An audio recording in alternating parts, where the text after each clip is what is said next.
You win games as Bayonetta. One of the ways you can win games as Bayonetta. One of many ways you can win the game as Bayonetta. So let's see. We're going to get into game one now. Pierce, Smashville is the stage for these two players. I like Smashville a little bit more for Bayonetta here. I think that was a result of an agreed to Smashville kind of situation right there. Because if I'm Sonic, this is not where I'm playing my game one.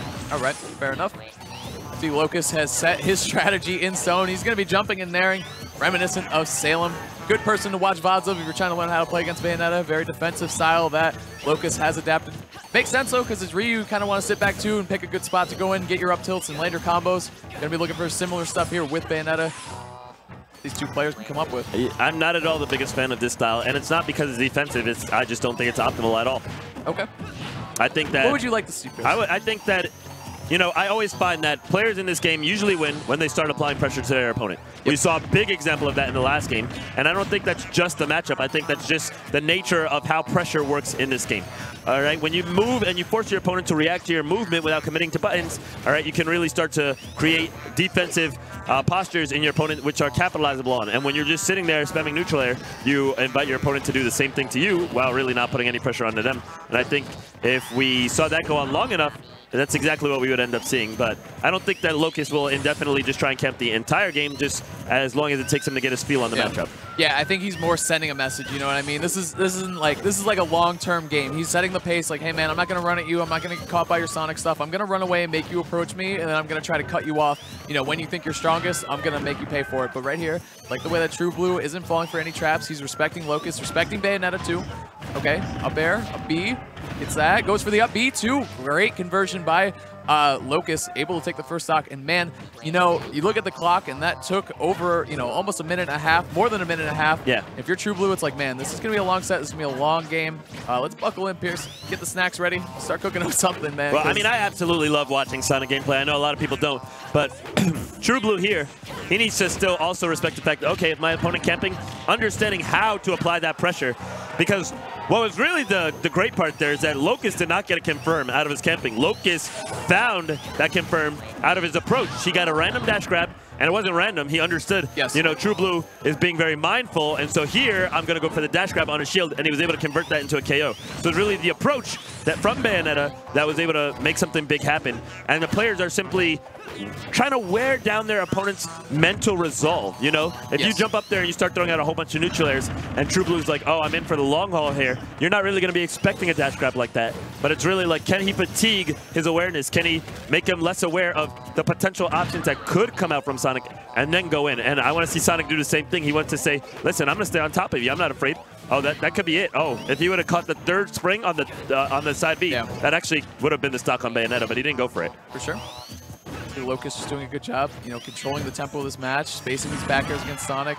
However, True Blue is fighting back well, 132%. He's got to find this KO on Locus.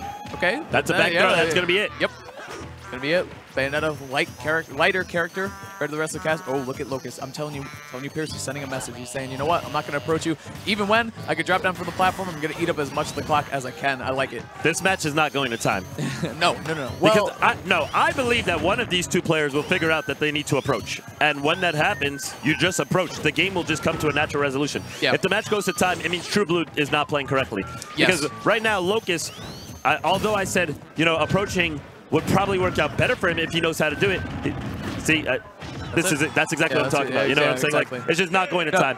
I agree, but like that's the pressure that Locus was applying. He was sending that message of like, I will let this go. I will let this go to time. I'm going to make you approach me, especially because I'm Bayonetta with the lead, and you're Sonic. You're a moving hitbox, and I really like that coming at me. So the key there is for True Blue to recognize Locus is not making you approach him.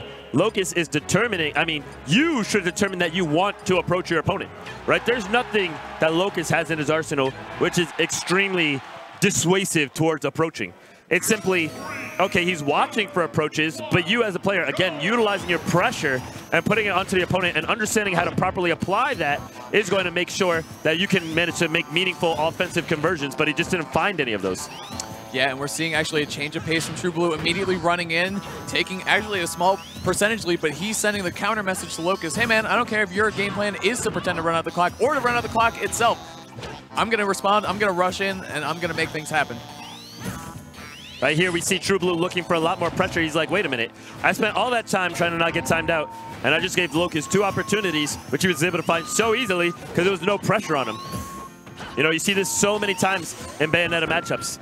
I love it. Very nice auto-canceled up air into the retreat right there. Yep. And now True Blue is doing a great job racking up damage on Bayonetta, putting him pressure, being respectful of this back air, but also not being too afraid to go in and launch attacks against her.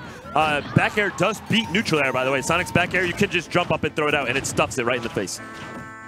Nice regrab by Locus, being a nice little follow-up, trying to pressure True Blue. Okay, Locus on the stage. Nice. True Blue just going to the other side of the stage. He's like, hey, pal, I can return the favor too. I have the lead, and you want it now. You need to approach me. I don't care about these Nair bullets. You know, I'm going to avoid your back airs, avoid your big hits, avoid your witch twist, get out of your combos, and I'm going to keep this lead firmly in my grasp. You still want to mark your opponent here. Let's see if he has the DI that he failed to have the second time. He did here this time. He's going to maintain that advantage. He gets himself back onto the stage. He's going to be able to rack up some damage here. Locus looking for a back air, finds a detail. Yeah, turnaround detail, nice option by Locus. Confirmed. Yeah, definitely. I like that a lot. It could also be a DI mix-up. You know, True Blue might not be expecting that up air. Oh, back air doesn't get the sweet spot though. Not enough to KO. Yeah, good spin shot. Spring jump. Yeah. Yep. Excuse me, spin shot. That's what I meant. That's yeah, you're good. You're good. We got it. Locus closing the gap, actually taking the lead for himself. Now he's going to go back to the same old game plan, showing some of these neutral Bs the bullet climax. I want to see True Blue just jump up back in. It just beats it. Oh. See, there you go. He tries to go underneath it with an up air. That makes sense. It's also an okay option.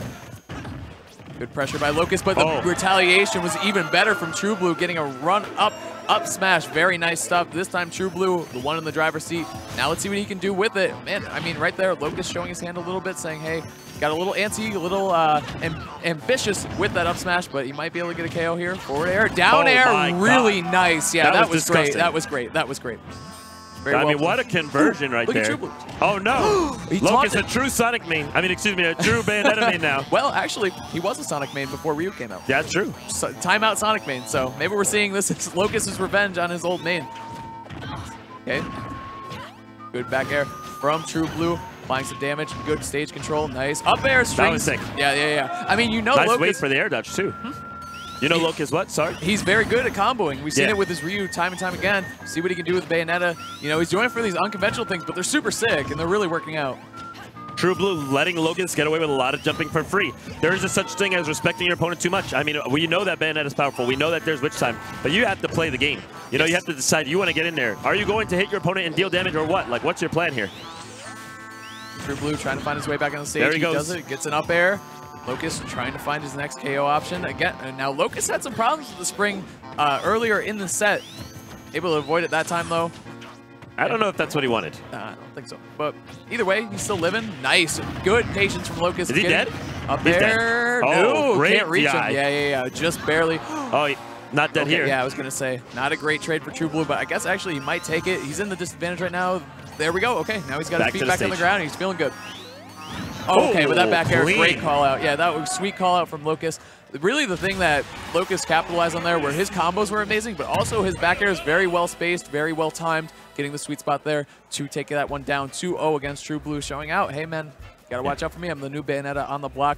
You know, Ryu though, I saw him playing Ryu a lot earlier. I'm sure he played him in pools too, so don't think that the Ryu's done. Yeah, I definitely think that he's going to continue to use Ryu in a lot of matchups, but I think that this one is definitely one where the Bayonetta is a really good pick.